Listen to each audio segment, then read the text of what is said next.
हिमालया किरीटिनीं ब्रह्मराज ऋषिरत्नाढ्यां वंदे भारत मातरम। प्रेम से बोलिए भारत माता की, भारत माता की जय। ये मनकामनेश्वर महादेव का मंदिर है, शिव टेकरी। मैं सबको दिख रहा हूं कि नहीं? मुंह लगे आमिरों के नहीं? बोलने वाला दिखना चाहिए, जो बोल रहा है वैसा है भी कि नहीं?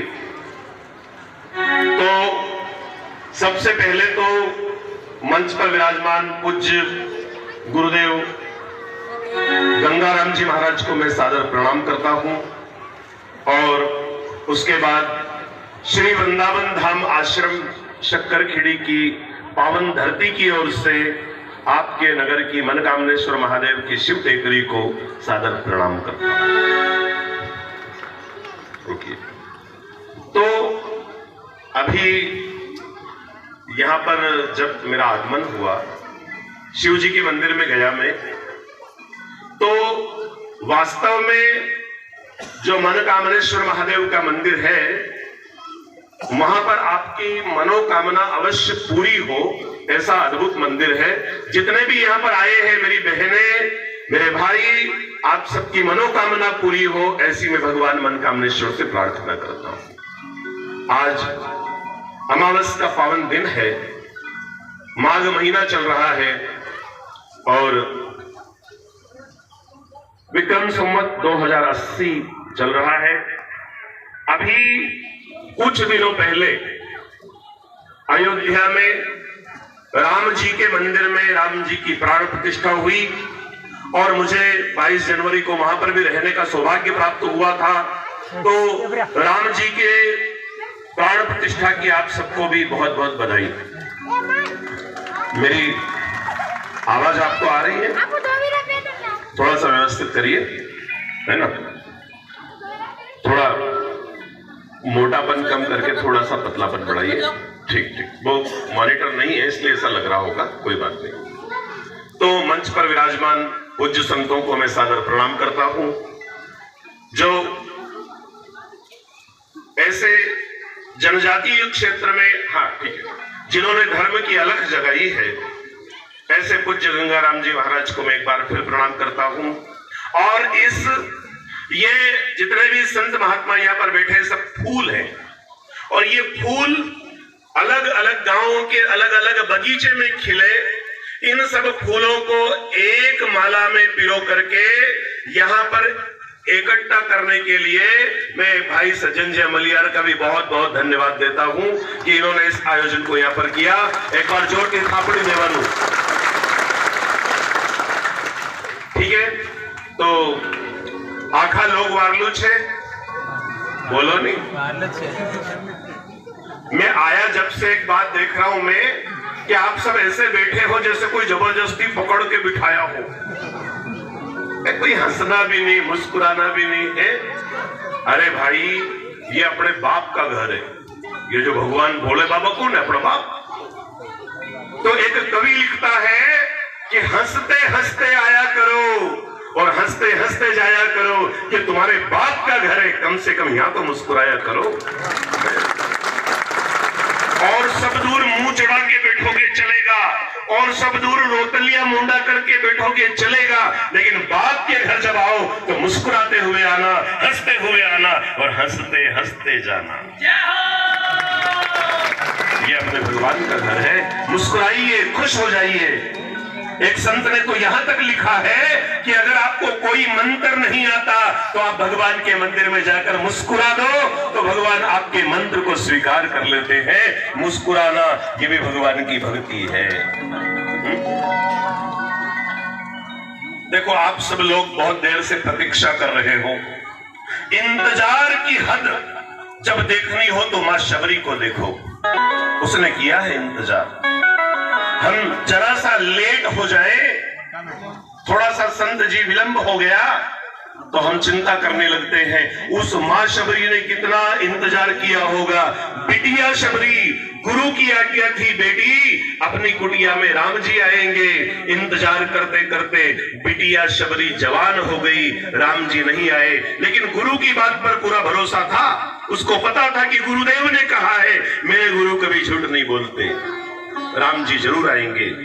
जवान शबरी बूढ़ी हो गई, कमर झुक गई, लकड़ी लेकर चलती थी, लेकिन गुरु के प्रति जो भरोसा था वो आज भी उतना ही था। मेरे गुरु जी ने कहा है तो राम जी जरूर आएंगे। अगर भरोसा देखना हो, इंतजार देखना हो तो शबरी की तरफ देखो। अगर वफादारी देखनी हो तो राणा पुंजा भील की तरफ देखो। सारे राजपूत सरदारों ने महाराणा प्रताप का साथ छोड़ दिया जब वो विपत्ति में थे, लेकिन राणा पुंजा भील ने उस दिन भी साथ नहीं छोड़ा। सारे साथी काम के, सबका अपना मोल, पर जो संकट में साथ दे वो सबसे अनमोल। सारे साथी काम के, सबका अपना मोल, पर जो संकट में साथ दे वो सबसे अनमोल। अगर राष्ट्र प्रेम देखना हो तो टंटिया मामा को पढ़ लेना। आपको पता है अंग्रेजों ने चोरल के जंगलों में उस इंसान को पकड़ा और कहा, टंटिया मामा तू ईसाई धर्म अपना ले, हमारे साथ हो जा तो हम तुझे छोड़ देंगे, और तो और 80 गांव की जागीर देंगे। सोचना 80 गांव की जागीर कोई छोटी मोटी नहीं होती। 80 पंचायतें, 80 पंचायतों का कामकाज कितना होता है। तुझे 80 गांव की जागीर देंगे।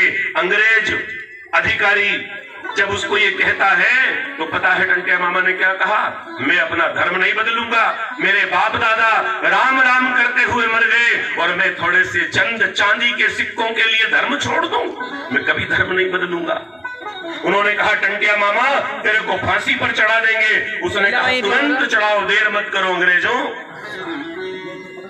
एक अंग्रेज अधिकारी ने कहा, तुझे क्या मिलेगा, मर जाएगा तू। पता है टंटिया मामा ने क्या कहा, अगर एक टंटिया मामा मर जाएगा तो पता है इस निमाड़ और मालवा के हर गांव के हर घर से हर बच्चा टंटिया मामा बनकर निकलेगा, और अंग्रेजों एक दिन तुम्हें भारत छोड़ करके जाना पड़ेगा। और एक दिन उसकी घोषणा सत्य साबित हुई और अंग्रेजों को 15 अगस्त 1947 को यह देश छोड़ करके जाना पड़ा। लेकिन वो लड़ा करके गए यहाँ जाति के नाम पर, पंथ के नाम पर, संप्रदाय के नाम पर। लेकिन मेरे भाई बहन, ऐसे पूज्य संत जब तक इस देश में रहेंगे तब तक हमारे देश का कोई बाल बाका भी नहीं कर सकता। एक संत कहते हैं, विधर्मियों तुम जितने अंधेरे लाओगे मैं उतने उजाले लाऊंगा, तुम जितनी रात बढ़ाओगे मैं उतने दीप जलाऊंगा। इस छल फरेब की आंधी में ये दीप नहीं बुझने दूंगा, सौगंध मुझे इस मिट्टी की मैं देश नहीं झुकने दूंगा। ऐसे कई संत हैं जिन्होंने अपने प्राणों की आहुतियां दी, ऐसे कई महापुरुष हैं जिन्होंने धर्म की ज्योत जगाई। ऐसे ही महापुरुष है हमारे सज्जन जी अमलियार, जिन्होंने यहाँ पर ऐसा सुंदर आयोजन किया और ऐसे सब भाई बहनों को यहाँ पर एकत्रित किया। और मुझे भी इतनी व्यस्तता चल रही थी, अभी एक आवश्यक बैठक थी आज, लेकिन मुझसे आग्रह किया कि आपको गुरुजी आना ही है, और फिर महाराज जी से मुझे मिलना भी था, इनके दर्शन भी लेना थे, आशीर्वाद भी लेना था। तो सुबह 9:30 बजे के लगभग मैं वहां से निकला, बहुत तीव्र गति से, वो तो राम जी लेकर के आए। तो मेरे देरी से आने की वजह से अगर आपको कोई दुख हुआ हो तो उसके लिए मैं व्यासपीठ से क्षमा मांगता हूं, ठीक है। दूसरी बात ये कि कुछ लोग हम ऊपर बैठे, कुछ लोग नीचे बैठे, इधर भी कुछ लोग ऊपर बैठे, तो इसका मतलब ये नहीं है, ये भी सब भगत लोग हैं, बाबा लोग हैं। इधर भी मेरी बहनें बैठी है धर्म से जुड़ी हुई। कोई ऊपर बैठ जाए इसका मतलब ये नहीं कि वो बहुत बड़ा है, हम ऊपर बैठे हैं इसका मतलब ये नहीं। हमारे यहाँ, मैं तो गावड़े का आदमी हूं और हमारे यहाँ ताकड़ी होती है तोलने के लिए। आपने ताकड़ी देखी कभी? बोलो नहीं, हाँ तो बोलो। अब 20 ग्राम की जीबान है, यानी लड़ेगा, 5 किलो को माथो लड़ेगा। भाई मुंह हिलाओ ना। ताकड़ी हमारे यहाँ होती है, उस ताकड़ी में 2 पलवे होते, 2। और उस ताकड़ी की विशेषता है कि जिस पलवे में वजन कम होता है वो पलवा ऊंचा उड़ जाता है, और जिस पलवे में वजन ज्यादा होता है ना वो पलवा नीचे झुक जाता है। तो आप नीचे झुके पलवे हो, मतलब आप में वजन ज्यादा है, आपकी कीमत ज्यादा है, आपका महत्व ज्यादा है। हम तो कहने वाले लोग हैं, जो ऊपर है वो केवल कहते हैं, इसलिए वो बड़े नहीं है। जो करते हैं, मंत्र गुरु जी ने बताया कि ये गुरु मंत्र है, बम बम भोलेनाथ, तो इन्होंने कहा, इन्होंने तो केवल बम बम बोला। और बम बम ज्यादा बोलो तो पुलिस भी आ जाएगी, कहाँ है बम, किधर है बम। लेकिन बम के साथ अगर भोलेनाथ जुड़ जाए तो यही बम एक मंत्र बन जाता है। और आधा मंत्र आपने पूरा किया, आधा इन्होंने बोला, तो आप बड़े हुए कि नहीं हुए? बोलो। तो अपना महत्व समझिए। आप कोई छोटे मोटे लोग नहीं है। जिनको भगवान से बहुत प्रेम होता है ना, उनको भगवान भारत देश में पैदा करते। समझना जरा, मेरी कथा तो प्रयोगात्मक होती है। आपके घर कोई मेहमान आता है ना, पामड़ा मेजबान आवे कि नहीं, कहीं बोलते आप मेहमान को, है ना। तो मेहमान आते हैं, तो मेहमान अगर अच्छे हो, मेहमान भी 2 प्रकार के आते हैं, एक तो अच्छा मेहमान ने, एक यूं ही। तो जो यूं ही आता है ना, उसको तो गोदड़ी बिछा दी, उसको तो पानी चाय जैसे गिलास में दे दिया। लेकिन कोई अच्छा मेहमान आता है तो आप क्या करते हो? रुको रुको, नई गादी बिछाओ, रुको इस पर बेड सीट बिछाओ, भोजन करने के लिए, अरे नहीं नहीं, अच्छी वाली थाली नई निकालो पेटी में से।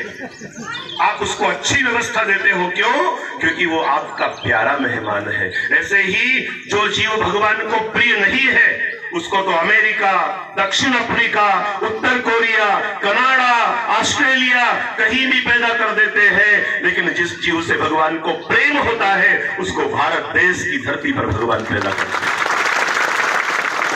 क्योंकि ये जो भारत देश है, ये केवल धरती का टुकड़ा नहीं है, ये जीता जागता राष्ट्र पुरुष है। समुद्र इसके चरण पखारता है, हिमालय मुकुट बनकर इसके मस्तक पर विराजमान होता है। आपको एक बात पता है, जितनी प्रकार की दालें, जितनी प्रकार के अनाज, जितनी प्रकार के फल, जितनी प्रकार के फूल इस भारत की धरती पर पैदा होते हैं, उतने विश्व में कहीं नहीं होते। क्यों? उसका एक कारण है, अपने यहाँ 3 ऋतुएं होती है। बाकी देशों में जैसे अपने यहाँ गर्मी भी पड़ती है, बरसात भी होती है, ठंड भी होती है। ऐसा और किसी देश में नहीं है। या तो ठंड ही ठंड पड़ती है, जैसे रूस, जो पढ़े लिखे बच्चे बहने हैं वो जानते हैं, रूस इतनी ठंड पड़ती है, इतनी ठंड पड़ती, वहां के सब लोग भूरे भट रहते, पूरे सफेद छत। आप कहते हो गोरे, गोरे नहीं, भूरे सफेद, धोले पड़ जाते वो ठंड में। कई देश ऐसे हैं जहां पर खूब गर्मी पड़ती है, इतनी गर्मी कि जैसे आपने वेस्ट इंडीज की क्रिकेट टीम अपने यहाँ खेलने आती है तो कभी देखा होगा, ऐसे लोग रहते जैसे उनको तवे पर सेक करके भेजा हो, ऊपर से अंगारे में सेक दिया हो, और फिर क्योंकि वहां पे गर्मी इतनी होती है। कई देश ऐसे होते हैं जहां केवल बरसात होती है, वहां के लोगों के शरीर पर पूरे फफोले और ऐसे गुमड़े और ऐसे होते रहते, पूरे कीचड़, जैसे फ्रांस है, जैसे कांगो है। लेकिन भारत में 3 ऋतुएं होती है। इस कारण जितनी प्रकार के फल भारत में होते, इतनी प्रकार के फल और कहीं नहीं होते। आपने देखो, जैसे आम, पपीता, अमरूद, सीताफल, रामफल, केला। आपने केला खाया कभी? बोलो नहीं। आप तो बोला करो, मैं महाराज जी आपको नहीं मारेंगे, मैं बोल दूंगा इनको, आप तो बोल लिया करो। तो आपने केला खाया कभी? अच्छा, केवल आगे वालों ने खाया कि पीछे वालों ने भी खाया है? अच्छा, आप सोचना कभी, भगवान ने सोचा होगा कि जो दांत वाला है ये तो जामफल खाई लेगा, सेमफल खाई लेगा, नारियल की चटक खाई लेगा, जो बापड़ा बिना दांत वाला है भी कहीं करेगा। तो भगवान ने केला बना दिया, उसका छिलका खोला, इधर पेकिंग हलवा, पेकिंग हलवा, उसको इधर से छिलका खोला, इधर से खोला, दांत वाले भी खा ले और बिना दांत वाले भी सब खा ले। मतलब उसने कितना सोचा हमारे लिए। वो जो मंदिर वाला है उसने कितना सोचा कि ये मेरे बेटे बेटियां ये क्या खाएंगे, क्या पिएंगे। उसने गंगा जैसा जल दिया, नर्मदा जैसा, माही जैसा हमको जल दिया। हम सुबह उठे, एक जरा सा गुलूब चलाते हो घर में, उसका भी बिल आता है। उसने सुबह से लेकर शाम तक कोटि सूर्य समप्रभ इतना बड़ा हमको सूरज का गोला दिया। इतना सब कुछ उसने दिया और हमने उसको क्या दिया। त्वया हिंदू भूमि सुखम वर्धितो हम, है हिंद भूमि मेरे सुख की वृद्धि के लिए तो दिन रात फल उपजाती है, फूल उपजाती है। पेकिंग हलवा, केला, अगर रवेदार हलवा खाना हो तो चीकू, दानेदार हलवा, पपीता, क्या मस्त मस्त चीजें हमारे लिए बनाई इस धरती माता ने। पर आश्चर्य है कि इतना कुछ होने के बाद भी कुछ लोगों को हड्डी चूसने में आनंद आता है।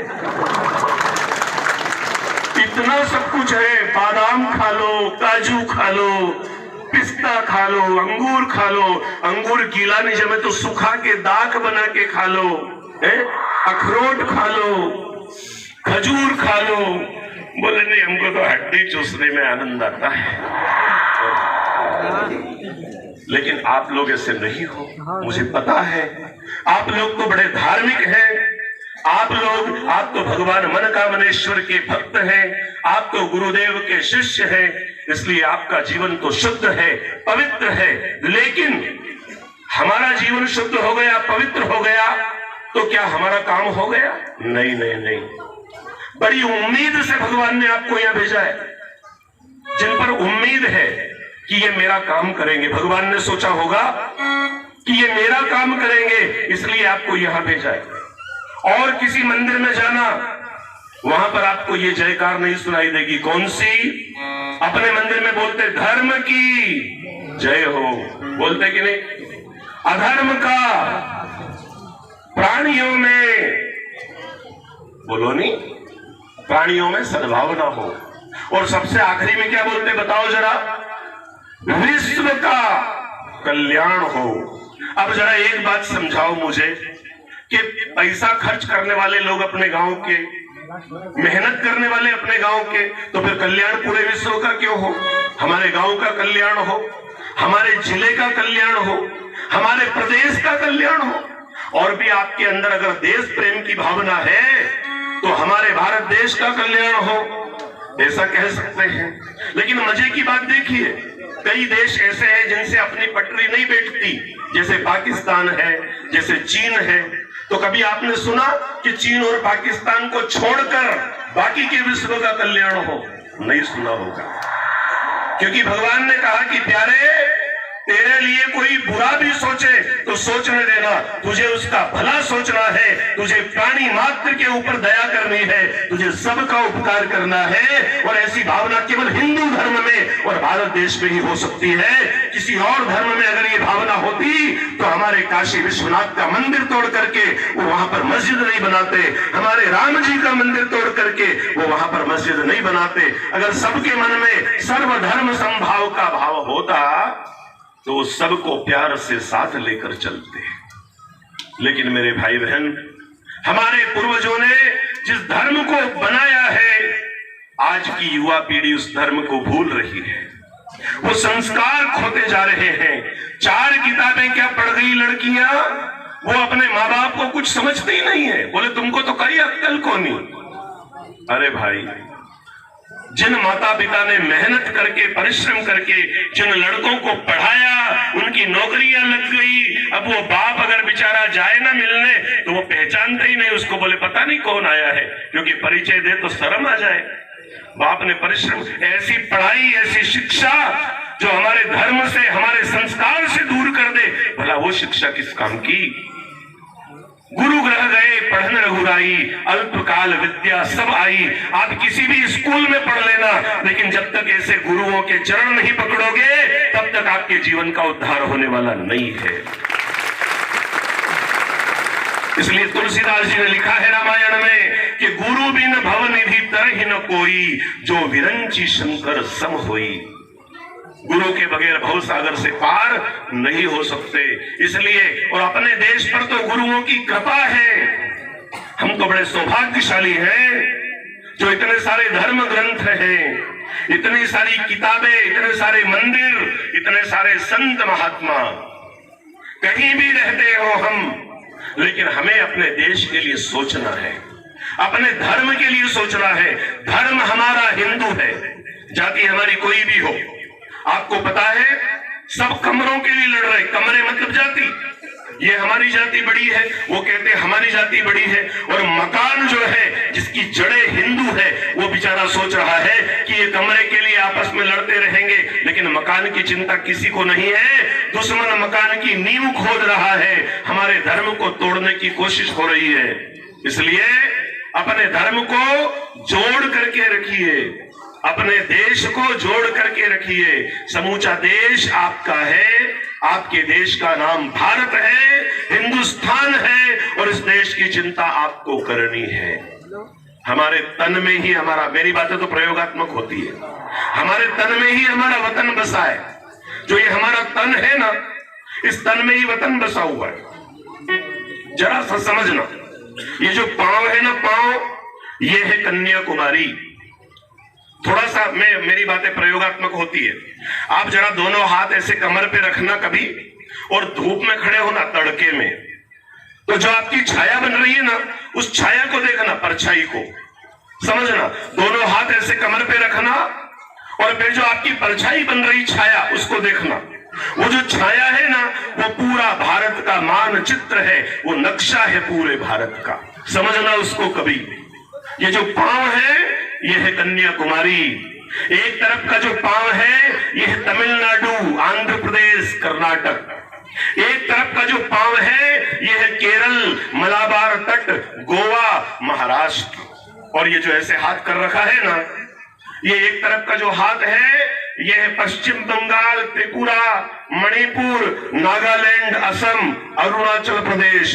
और ये एक तरफ का जो हाथ है ना, ऐसे कर रखा, ये है गुजरात, राजस्थान, पंजाब, हिमाचल प्रदेश, और ये बीच में है मध्य प्रदेश।